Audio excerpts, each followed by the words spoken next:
क्या चल रहा है? लाइट। लाइट खत्म नहीं हुआ है, लास्ट है। कहाँ तक हो गया है?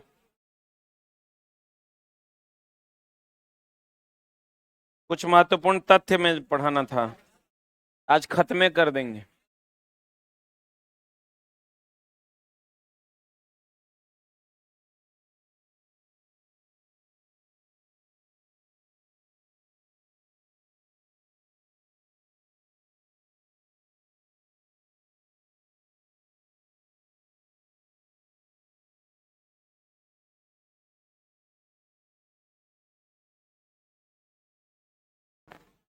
लाइव कर दिया।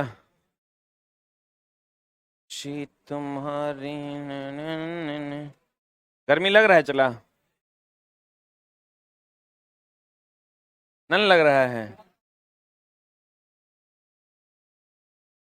जितना लोगों को गर्मी लग रही है समझो सब हिजड़ा है। मर्द को गर्मी लगता है रे, भट्ठी में डाल दो तैयो कोई फर्क नहीं पड़ना चाहिए।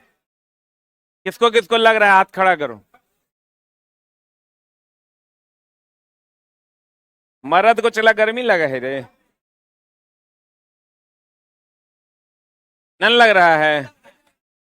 आओ चलो सीखते हैं, शुरू करें। एक बात बताओ, चला सूरज चचा को जानते हो? सूरज प्रत्यक्ष ऊर्जा का सबसे विशाल स्रोत है।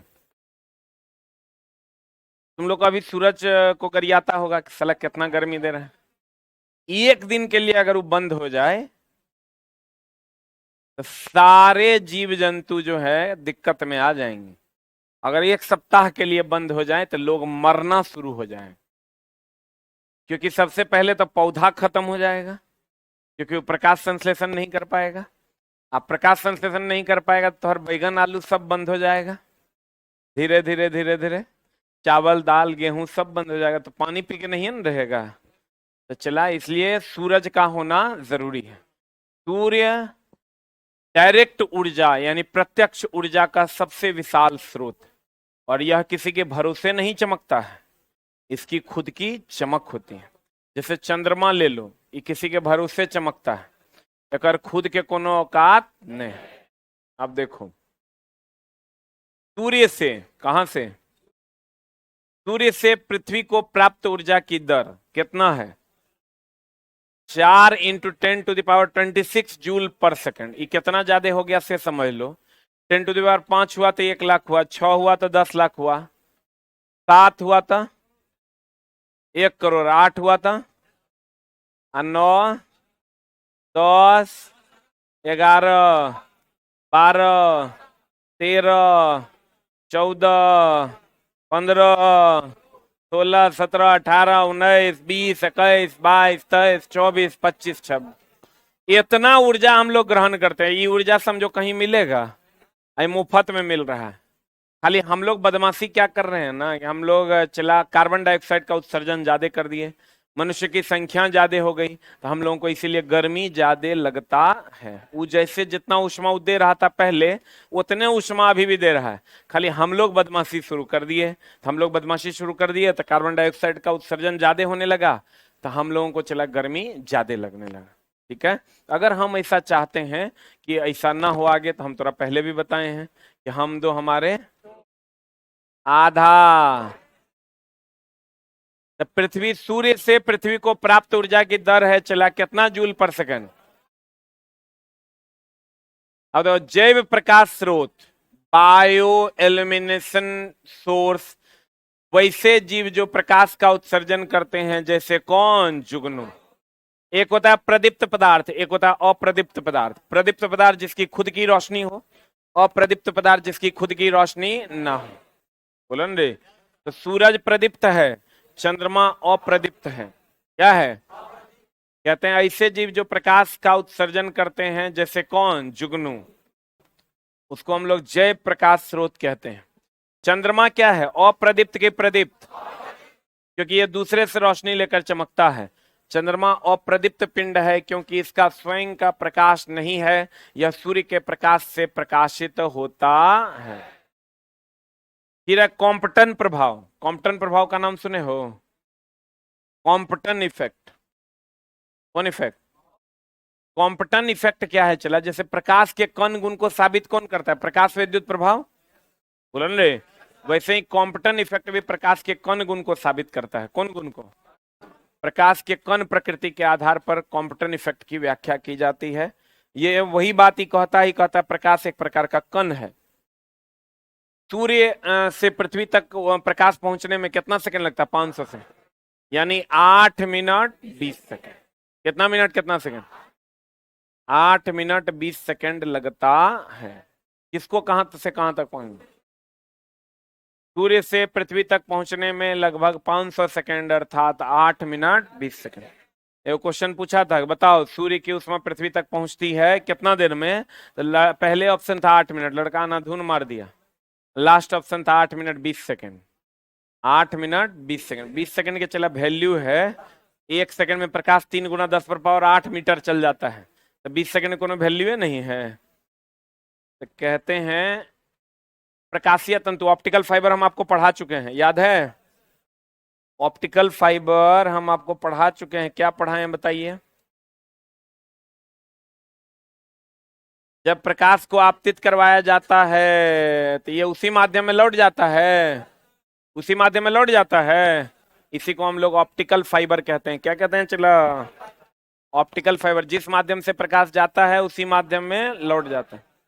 जिस माध्यम से जाता है उसी माध्यम में क्या हो जाता है? लौट जाता है। और यह घटना क्या कहलाती है? पूर्ण आंतरिक परावर्तन। क्या कहलाती है? पूर्ण आंतरिक परावर्तन। ऑप्टिकल फाइबर पूर्ण आंतरिक परावर्तन पर काम करता है। इसकी खोज नरेंद्र कपानी ने किया था। किसने किया था? इसमें प्रकाश एक जगह से दूसरे जगह 100% जाता है, इसमें कोई लॉस नहीं होता। लॉस होता है क्या? ऑप्टिकल फाइबर में प्रकाश पूर्ण आंतरिक परावर्तन की घटना के द्वारा एक जगह से दूसरे जगह जाता है, इसमें कोई लॉस नहीं होता। क्लियर है? बोलन रे। इसकी खोज किसने की? नरेंद्र कपानी। प्रकाश सीधी रेखा में गति करता है, परंतु पूर्ण आंतरिक परावर्तन की तकनीक द्वारा उसे किसी भी दिशा में मोड़ा जा सकता है। ऐसी ही एक युक्ति है ऑप्टिकल फाइबर प्रकाशीय तंतु। इसमें प्रकाश को उसकी तीव्रता या ऊर्जा में बिना किसी क्षय, हास या क्षय का एक स्थान से दूसरे स्थान तक प्रेषित किया जा सकता है, मतलब भेजा जा सकता है। अगर इसमें एक जगह से दूसरे जगह आपको प्रकाश भेजना है तो प्रकाश में कोई क्षय नहीं होगा। फिर कहते हैं चला, ऑप्टिकल फाइबर का आविष्कार किसने किया था? नरेंद्र कपानी। एकर जो डायमीटर होता है चला, वो 10⁻⁴ सेंटीमीटर के क्रम में होता है। 10⁻⁴ मतलब समझ रहा है? 1 सेंटीमीटर है तो ना, ओकर 10,000वां भाग, उतना पतला इसका डायमीटर होता है। प्रकाशीय तंतु का व्यास 10⁻⁴ कितना होता है? -4 सेंटीमीटर। इसकी खोज किसने की थी? नरेंद्र कपानी। प्रकाशीय तंतु के चारों तरफ लगे पदार्थ, ये जो ऑप्टिकल फाइबर है इसके चारों तरफ लगा जो कुचालक पदार्थ है, उसका अपवर्तनांक होता है 1 से 1.5। कितना? अपवर्तनांक का तो कोई मात्रक होता नहीं है। अपवर्तनांक बराबर क्या होता है? निर्वात में प्रकाश की चाल बटा माध्यम में प्रकाश की चाल। तो उसका कोई मात्रक होता है क्या? प्रकाशीय तंतु द्वारा प्रकाश को प्रेषित करने में किस बात का ध्यान रखना चाहिए? वही बात कि आपतन कोण क्रांतिक कोण से ज्यादा हो, आप प्रकाश सघन माध्यम से विरल माध्यम में जाए। पूर्ण आंतरिक परावर्तन में क्या क्या ध्यान रखता है? आपतन, एक तो पहले प्रकाश सघन से विरल में जाना चाहिए, और दूसरा आपतन कोण का मान क्रांतिक कोण से अधिक होना चाहिए। याद है कि भूल गया? प्रकाशीय तंतु द्वारा प्रकाश को प्रेषित करने में किस बात का ध्यान रखना चाहिए? तंतु में आपतन कोण का मान उसके क्रांतिक कोण से क्या होना चाहिए? अधिक। सूर्य की किरणों की तीव्रता किससे नापते हैं? एक्टियोमीटर से। किससे नापते हैं? एक्टिव। एगो बोलोमीटर भी होता है, लिख लो। प्रकाश के विकिरण को बोलोमीटर से नापा जाता है।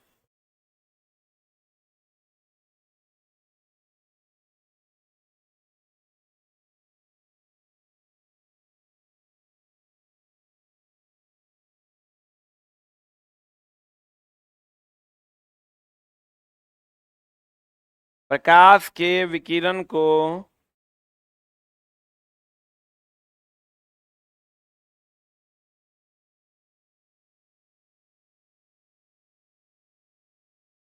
किससे नापा जाता है? पोलोमीटर से नापा जाता है।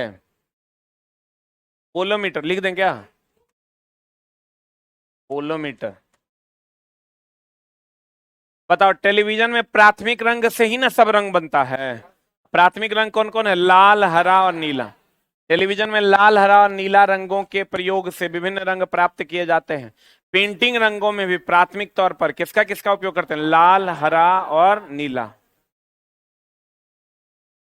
छोटे रंगीन टुकड़ों से बनने वाले आश्चर्य कैलिडोस्कोप हम बताए थे, आपको याद है? समतल दर्पण का उपयोग किया था। जब ऐसे हम लोग देखते हैं, ऐसे ऐसे घुमाते हैं तो अलग अलग रंग दिखाई देता है। याद है कि भूल गया? उसमें कौन दर्पण यूज करते हैं? समतल दर्पण। कौन दर्पण? कहते हैं छोटे रंगीन टुकड़ों से बनने वाले आश्चर्यजनक आकारों को देखने के लिए बहुरूपदर्शी, इसी को कैलिडोस्कोप कहते हैं, का प्रयोग कहते हैं। उसमें ऐसे ऐसे देखोगे ना तो अलग अलग रंग दिखाई देगा। और चला, जो धूप वाले छाते होते हैं, ऊपर का सतह कैसा होता है? सफेद। अंदर का सतह कैसा होता है? काला। अब ऊपर का सफेद सफेद होता है, सारा जो प्रकाश पड़ता है वो लौट जाता है। अंदर का काला होता है तो सबको ये अवशोषित कर लेता है।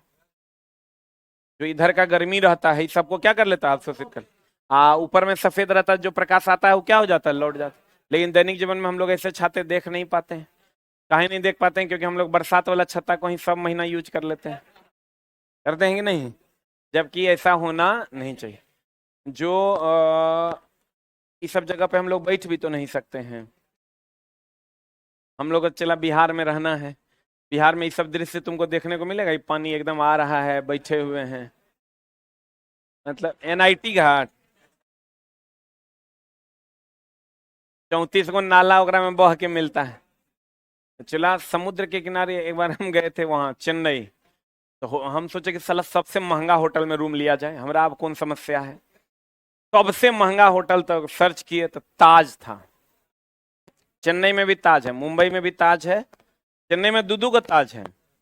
एगो है एकदम समुद्र के किनारे, मतलब तुम समझो कि उसके रेस्टोरेंट में जब बैठ के खाना खाओगे ना तो समुद्र का पानी आएगा और तुमको छू के चला जाएगा। समझ ही रहे हो आनंद? तो हम सोचे साला बैठ के खाना खाया जाए, अब की हमरा समस्या है। बैठे, हम भी गए, पहले रूम लिए। रूम लिए तो हिम्मत तो पूरा करके गए थे। और उस शहर से है लगभग 30-35 किलोमीटर दूर। जाते जाते हमारा 1.5 घंटा लग गया। उसके अगल बगल में और कुछ नहीं है। तो रूम गए लेने ना, तो कहता है 24,000 टका। हमारे तो फट गया, साला 24,000। हम बोले एक रात के? कहता जी एक रात के, 12 बजे कल चेकआउट है। हम बोले यार 10 तो अभी बज गया है रात, कल 12 बजे चेकआउटे हो जाएगा। फिर भी हम कहना है सोच लिए हैं तो छोड़ना नहीं। ले लिए रूम, रूम ले लिए न, चला तो अंदर गए तो देखते हैं, अरे वाह, बड़का विला टाइप का था, समझो एक और आधा में रूम था। फिर रूम लिए, फिर लेकिन मन में पछतावा, साला सुतना यूं है, सुतना और जगह भी है, काहे हम ले लिए। फिर जब घूमे फिरे तो बड़ा अच्छा लगा। गए रेस्टोरेंट में खाना खाने, रेस्टोरेंट में खाना खाने गए तो वो लोग बोला सी फूड खाइएगा, तो सी फूड हम बोला एकदम सी फूड लाओ भाई, समुद्र का कौन सा ऐसा फूड है? वो दिया ना, झिंगवा मछली था। आई साला, ये कौन सी फूड है रे? झिंगवा मछली नहीं होता है, वही दिया। हम बोले दिस इज सी फूड, या this is seafood, very tasty. धूर, साला ठग लिया। 3,000 रुपया में एक प्लेट। हम लोग साला मछुआ टोली के लगभग झिंगवा मछली हम एक में खरीद लेते हैं। 3,000 टका में एक प्लेट, ओकरो में चला 5 से 6 पीस झिंगवा था। पेटो ने भरा, पैसों लग गया। फिर हम सोचे कि साला और कुछ मंगवाया जाए, पैसा की तो हमारा दिक्कत नहीं है। और कुछ मंगवाया जाए तो हम बोले कि भैया और एनीथिंग डिफरेंट? तो बोला या देयर इज अ मस्किटो। हम बोले साला ही मस्किटो को खाया जाए, समझा? उसमें सब लगभग चला फॉरेन का ही वेटरो था, वो लोग हिंदी विंदी समझता नहीं था। हम बोले ले आइए, तो ले आया तो रेहू मछली नहीं होता है, ये इतना बड़का, 2,400 टका में। वो खाए, सब मिला के 9,000 खा गए, लेकिन चला पेट हमार नहीं भरा। हम सोचे एक से बढ़िया 5 गो रोटी मार लेते, अब भुजिया रहता तो 40 से 50 टका में काम हो जाता। फिर जाके एक टाइम तो खाए, दूसरा टाइम खाने का हिम्मत नहीं हुआ। फिर भी जाके फिर खाए, तो उस टाइम भी लगभग हमको लगता है 6-7 हजार का बिल बना, मतलब नो लिमिट्स ऑफ मनी। तुम ये वो ऑमलेट बना के कहोगे उसको देने, 600 का बिल है। अंडा 600 में तो 1 कैरेट अंडा हो जाएगा। तो ये सब वहां के लोग ये सब नहीं जोड़ते हैं, वो लोग बस खाते हैं। तो धूप छाता हम लोग क्या करते हैं, एगो छाता खरीद लेते हैं, और वही छाता छोटका भाई बड़का भाई औरत मर्द सब यूज करते हैं, गर्मी ठंडा बरसात। जबकि रियल में चला धूप वाले जो छाते होते हैं उसका ऊपर सफेद और अंदर काला। लेकिन जितना छाता हम लोग देखते हैं ऊपरों काला नीचेयो काला, हर जगह काले काला। कहते हैं धूप छाते सन अम्ब्रेला में ऊपर के सतह में श्वेत रंग का होना चाहिए और अंदर कैसा होना चाहिए, और अंदर काला होना चाहिए। अंदर क्या होना चाहिए, काला। अंदर क्या होना चाहिए, चला काला। हो गया। पानी में हवा का बुलबुला किस लेंस जैसा व्यवहार करता है, ये अभी हम तुमको पढ़ाएंगे, इसको छोड़ दो, ये हम तुमको पढ़ाएंगे अभी। सूक्ष्मदर्शी का आविष्कार जेड जॉनसन ने किया था। किसने किया था? किसी तार, अब देखो चला, ये तारा जो तुमको अलग अलग रंग का दिखता है, सबका टेम्परेचर अलग अलग है। सबका टेम्परेचर क्या है, अलग अलग है। तब तारा जो तुमको दिखाई देता है ना, जो सबसे अधिक टेम्परेचर वाला होगा वो अलग रंग का दिखेगा, और जो कम टेम्परेचर, अब वहां जाके तुम तापमान नाप सकते हो क्या? अरे वहां जाके तापमान नाप पाओगे? कोई जा भी नहीं पाया, तो तापमान नापने का कोई मतलब नहीं है। तो लाल, सफेद, लाल और नीला अलग अलग रंग दिखाई देता है। जिस रंग का दिखाई देगा उसका तापमान उसी हिसाब से अंदाजा लगाया जाता है। अगर तुमको लाल दिखाई दे रहा है तो हम कहेंगे इसका तापमान नीले से कम होगा और सफेद से ज्यादा होगा। अगर सफेद दिख रहा है तो कहेंगे इसका तापमान सबसे कम है। अगर नीला दिख रहा है तो कहेंगे इसका तापमान सबसे ज्यादा है। इसका मतलब उसका जो रंग है वो उसके तापमान का सूचक, यही पूछता है। तारे का रंग उसके तापमान का सूचक, तारे का रंग उसके ताप को दर्शाता है। नीला प्रकाश तारे का सबसे अधिक ताप प्रदर्शित करता है और इसमें उच्चतम ऊर्जा होती है। सबसे अधिक ताप कौन प्रदर्शित करता है? नीला। और सबसे कम सफेद। सबसे कम कौन? सफेद। तो अगर कोई तारा तुमको नीला दिख रहा है, इसका मतलब उसका तापमान सबसे ज्यादा है कि कम है? इसका मतलब उसका रंग जो है उसके तापमान को बताता है। बोलबे नहीं करेगा। तो उसका रंग उसके तापमान का क्या है, सूचक। फोटोग्राफिक फिल्टर पर किसका प्रयोग किया जाता है? फोटोग्राफी में जो फिल्टर है या निगेटिव को साफ करने के लिए हम लोग सिल्वर ब्रोमाइड या सोडियम थायोसल्फेट का प्रयोग करते हैं। फोटोग्राफी में प्रयुक्त हाइपो, इसी को सोडियम थायोसल्फेट कहते हैं, के रूप में सोडियम थायोसल्फेट नामक रसायन का प्रयोग करते हैं या सिल्वर ब्रोमाइड का प्रयोग करते हैं। किसका प्रयोग करते हैं?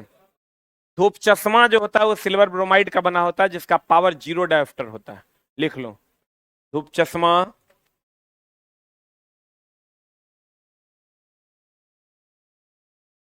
सिल्वर ब्रोमाइड का बना होता है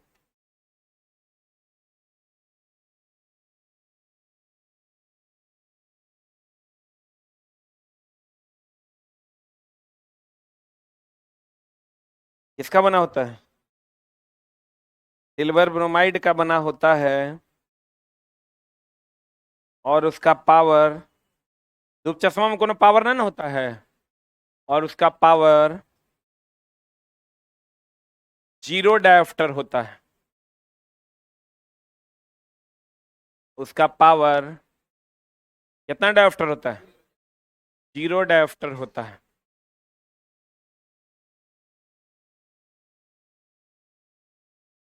आप देखो चला, अगर मान लो कि कोई द्रव है जिसमें हम कोई लेंस डुबा देते हैं,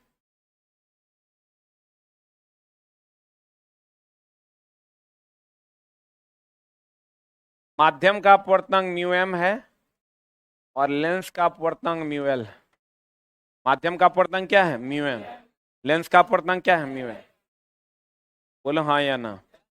माध्यम का अपवर्तनांक म्यू एम, लेंस का अपवर्तनांक म्यू एम। क्लियर है? माध्यम का अपवर्तनांक क्या है? Mu m. लेंस का अपवर्तनांक क्या है? Mu m. सही है ना?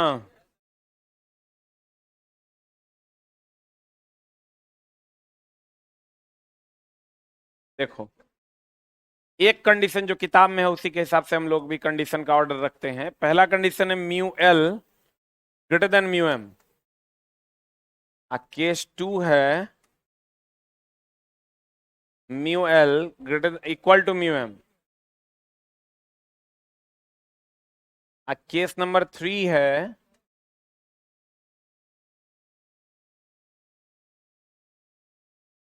क्या है केस नंबर 3?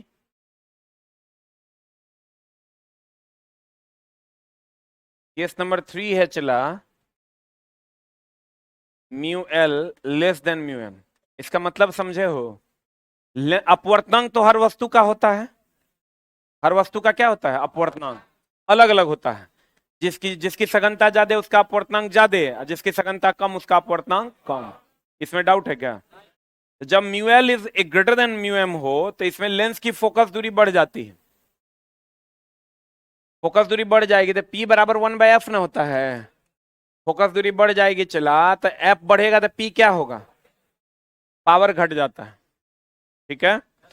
इसमें क्या होता है कि इसमें केस नंबर 2 ना है, इसमें फोकस दूरी अनंत हो जाती है। तो फोकस दूरी अनंत जाएगा, एनीथिंग बाय अनंत इज इक्वल टू 0 ना। इसका पावर हो जाएगा 0। बोलो हाँ या ना। केस नंबर 3 है, इसमें प्रकृति बदल जाती है। इसमें क्या होता है चला, उत्तल लेंस अगर डालोगे ना तो अवतल लेंस की तरह व्यवहार करेगा, और अवतल लेंस अगर डालोगे ना तो उत्तल लेंस की तरह व्यवहार करेगा।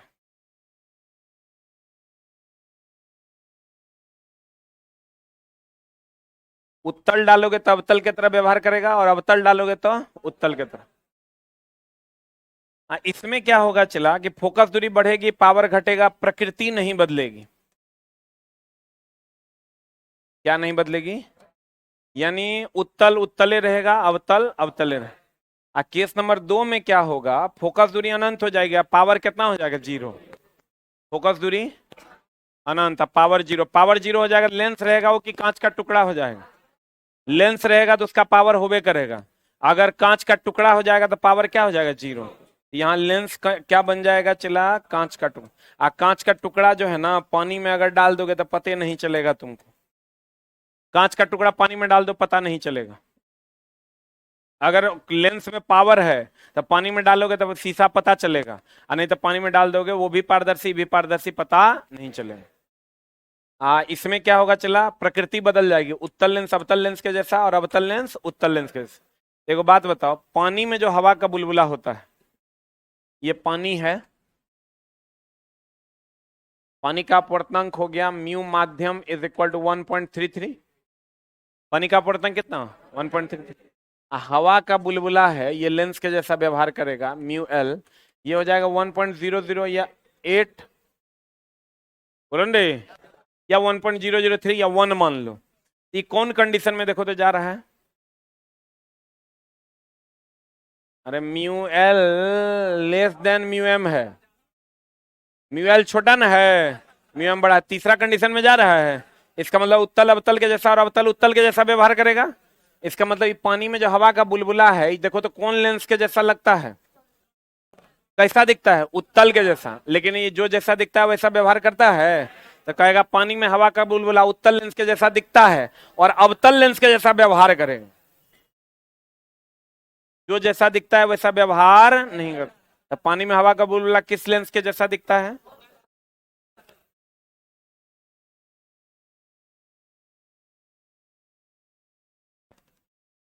कैसा दिखता है? अब व्यवहार कैसा करेगा? पक्का? पानी में हवा का बुलबुला किस लेंस के जैसा दिखता है? अरे दिखने रहा उत्तल के जैसा। व्यवहार करेगा कैसा? अब तो ये सब याद करने की कोई जरूरत नहीं है। खाली ये याद रखो कि पानी में हवा का बुलबुला दिखता है उत्तल के जैसा।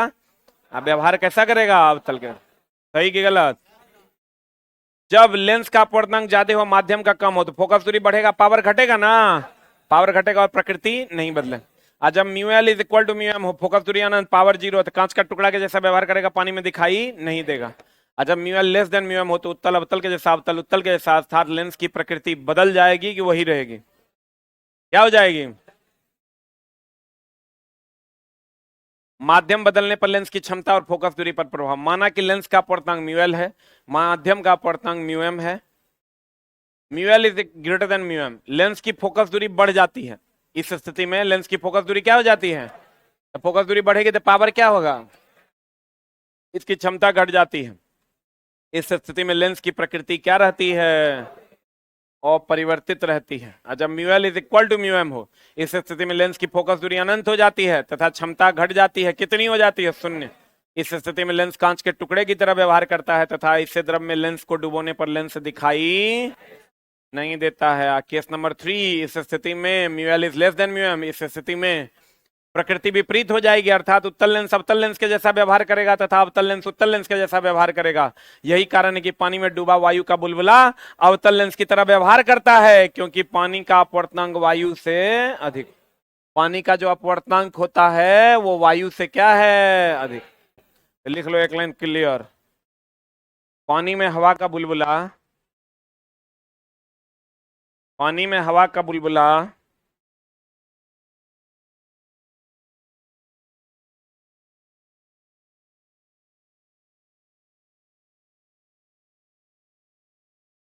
उत्तल लेंस की तरह दिखता है,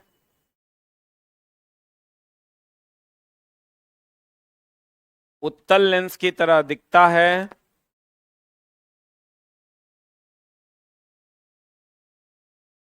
और अवतल लेंस की तरह व्यवहार करता है। उत्तल लेंस की तरह दिखता है और अवतल लेंस की तरह क्या करता है? व्यवहार करता है।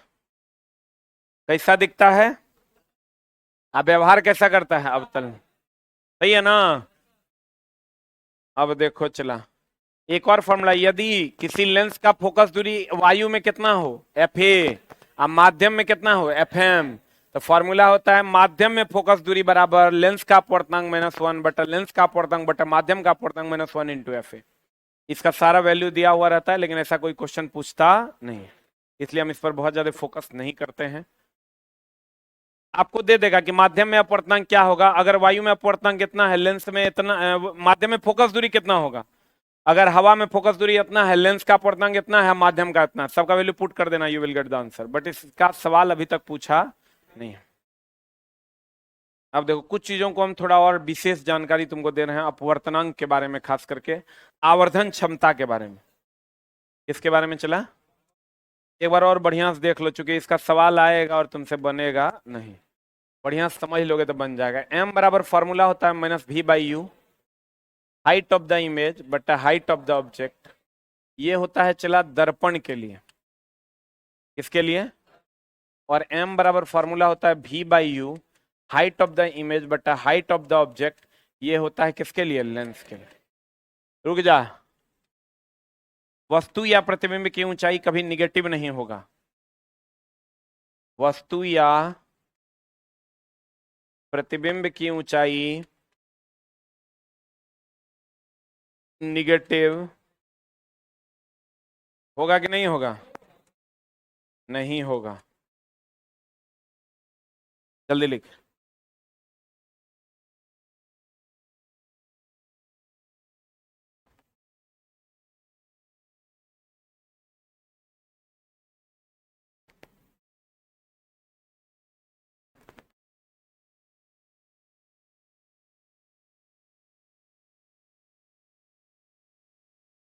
वस्तु और प्रतिबिंब की ऊंचाई क्या नहीं होगी? निगेटिव नहीं होगा।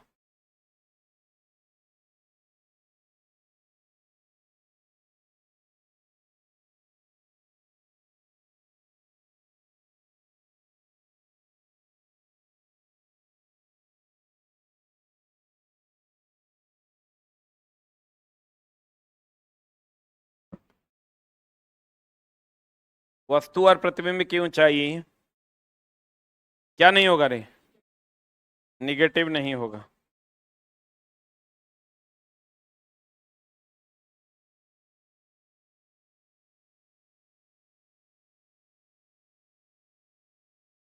वस्तु और प्रतिबिंब की ऊंचाई कभी क्या नहीं होगा? निगेटिव नहीं। लिख लिए? लिख लिए हो? वस्तु और प्रतिबिंब की ऊंचाई कभी निगेटिव नहीं। लेंस दर्पण के लिए -v/u, लेंस के लिए कितना v/u।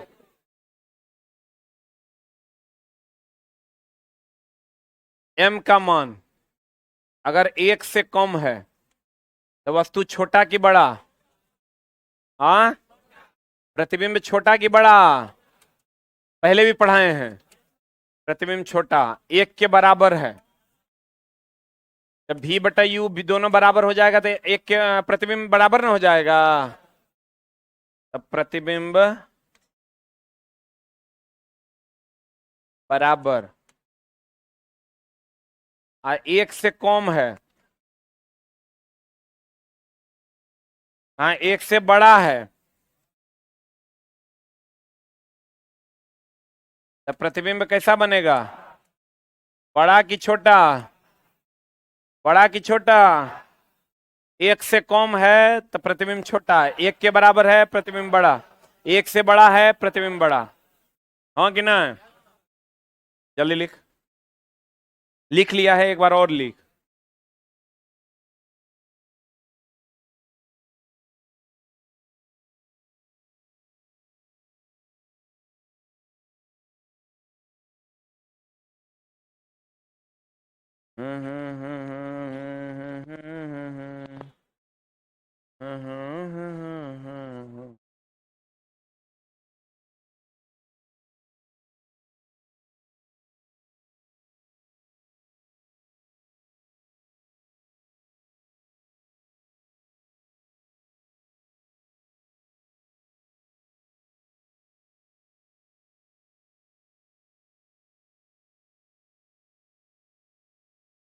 हो गया? m का मान 1 से कम, प्रतिबिंब छोटा, 1 के बराबर प्रतिबिंब बराबर, 1 से बड़ा प्रतिबिंब बड़ा। सही कि गलत?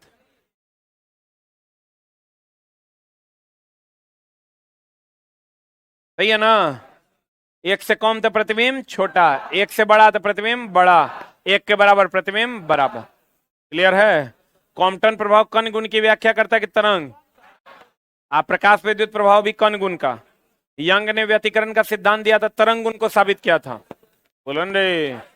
प्रकाश का निश्चित दिशा में मुड़ना ध्रुवन, कभी कभी चमकना व्यतिकरण, 7 रंगों में दिखाई देना वर्ण विक्षेपण, किसी खास दिशा में मुड़ जाना अपवर्तन। बोलो रे। अपवर्तन के दौरान आवृत्ति बदलता है, आवृत्ति बदलता है। निकट दृष्टि दोष में कहाँ का नहीं दिखता? दूर का। और दूर दृष्टि दोष में निकट। नेत्रदान में किसका उपयोग करते हैं? किसका? हाँ, अपवर्तन जिसका ज्यादा होगा उस सघन की विरल। सघन ना, सघन ना, जिसका अपवर्तन ज्यादा हो उस सघन। सबसे अधिक सघन हीरा, सबसे अधिक सघन। पूर्ण आंतरिक परावर्तन होगा, जिस माध्यम में जाएगा उसी माध्यम में लौट जाएगा। हीरे का चमकना पूर्ण आंतरिक परावर्तन। सिक्का का ऊपर उठाई देना अपवर्तन। याद है? एगो फॉर्मूला पढ़ाए थे, म्यू बराबर आर बटे, कितना ऊपर उठा हुआ दिखाई देगा और कितना धसा हुआ दिखाई देगा। 1/v + 1/u बराबर 1/f। दर्पण सूत्र है कि लेंस? दर्पण। यहां माइनस दे देंगे लेंस। एफ बराबर होता है r/2। एफ बराबर क्या होता है? एफ बराबर क्या होता है? एफ बराबर, एफ बराबर, एफ बराबर r/2। अब बताओ, काल्पनिक हमेशा सीधा बनेगा कि उल्टा? वास्तविक उल्टा। काल्पनिक सीधा बनेगा, वास्तविक उल्टा। अब वक्रता केंद्र पर वस्तु रहेगा तो वक्रता केंद्र पर प्रतिबिंब बनेगा। याद है? पक्का। ये चैप्टर हो गया सर आपका समाप्त। ठीक है? आगे माएगे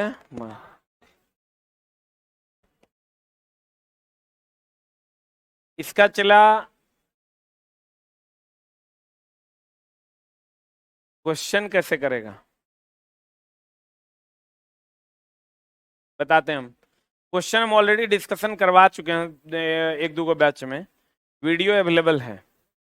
तुमको अगर तुम चाहो तो 4 से 4:25 तक हम वीडियो क्लास रख सकते हैं। उतना देर में तुम अपना 3-4-5 क्लास लगेगा और सारा क्वेश्चन क्लियर कर लो। एक एक क्वेश्चन करके बता दिए। बोलन रे। कर लोगे? 4 से 4 25,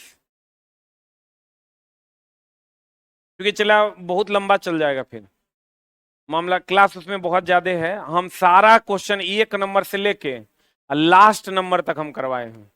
कैसे करेगा ये बता दो, या ऐप पे बोलो हम करवा देते हैं। ऐप पे कितने लोगों का रजिस्टर्ड है? स्टूडेंट रजिस्टर्ड नहीं हो तो बिल्कुल फ्री करवा देंगे, सबके लिए रहेगा। जो भी ऐप के हमारे यूजर हैं सबके लिए होगा। हाँ, यूट्यूब पे नहीं डाल सकते, चला वही हमारा कंटेंट है, तुम अगर कहोगे यूट्यूब पे लुटा दीजिए। हम यूट्यूब पे चला एनसीईआरटी तो हम पढ़ा ही रहे हैं यूट्यूब पे, लाइट भी पढ़ाएंगे, लेकिन तुमको सारा क्वेश्चन पढ़ना होगा। सारा क्वेश्चन तुम्हारे लिए जरूरी है, तो बोलो कर दें? टाइम बता दो, आज कर दें। डेली 12 से 1 में आप लोग का क्लास रहता ना?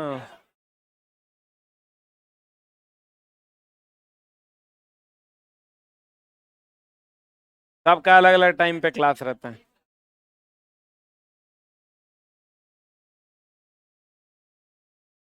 हमको लगता है 10 क्लास प्लस है, खाली डिस्कशन 1 महीना लग जाएगा यहाँ से डिस्कशन करवाने। बोलो, ऐप पे सब लोग हैं नहीं ना?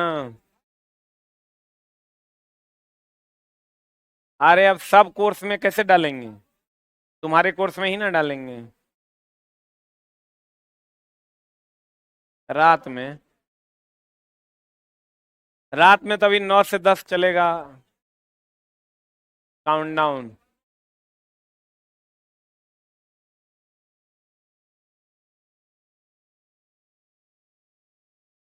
10 से 11,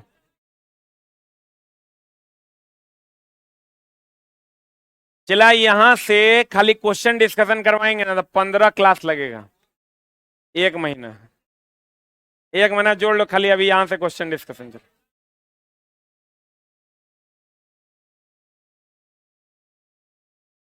अच्छा, कोई उपाय हम ही सोचते हैं, ठीक ना? कोई उपाय तो करना ना होगा,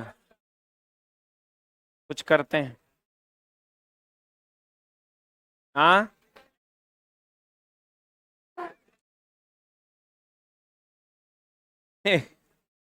कुछ सोचते हैं हम, देख लेते हैं। कल हम लोग नया चैप्टर स्टार्ट करेंगे, उसका देखते हैं, कुछ करते हैं। इचला मटेरियल आ गया है। एक ये मटेरियल मिलेगा तुमको 6 to 8, और एक ये बुक मिलेगा 9th और 10th के लिए। इसका 130 रुपये प्राइस है, ये 75 रुपये में अवेलेबल है। ठीक है, अब तुम्हें इतना मोटा साइज चला कॉपियों खरीदोगे तो 75 रुपया लग जाएगा, बेसिए लग जाएगा। 200 पन्ना है, 200 पेज का है बुक। आपको ये किताब मात्र कितना रुपया मिल जाएगा? 75 रुपये में अवेलेबल मिल जाएगा। और ये जो मटेरियल है ये 25 रुपये में मिलेगा। 60 पन्ने का है, 24 रुपये के आसपास का जीरोक्स आता है। 1 रुपया दुकान वाला को भी बच जाएगा। 25 रुपये में मिलेगा, यानी टोटल मटेरियल 100 रुपये का है। लेकिन मटेरियल लेना जरूरी नहीं है, इसलिए जरूरी नहीं है कि इसका पीडीएफ हम टेलीग्राम पे भी डाल रहे हैं।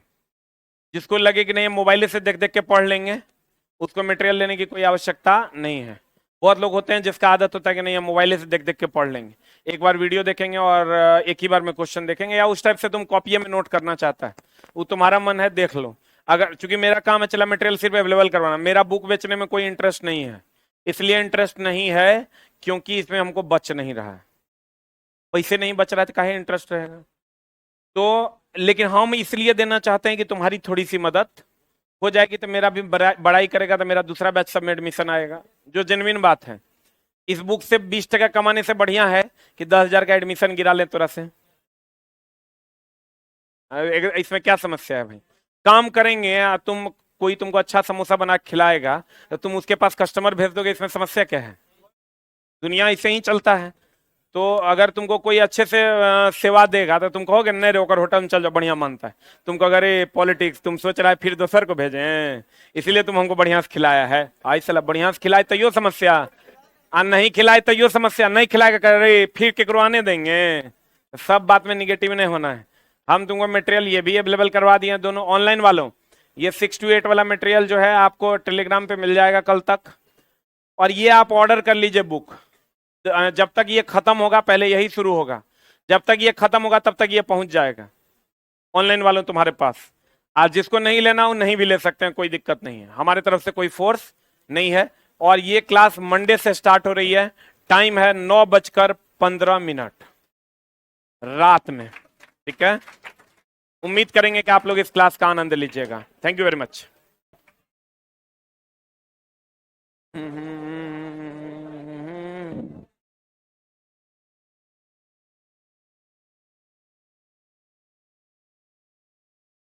और ऐप में चला डिलीवरी चार्ज है, इसलिए ऐप में बुक 140 का दिखाई देगा, उसमें डिलीवरी चार्ज है।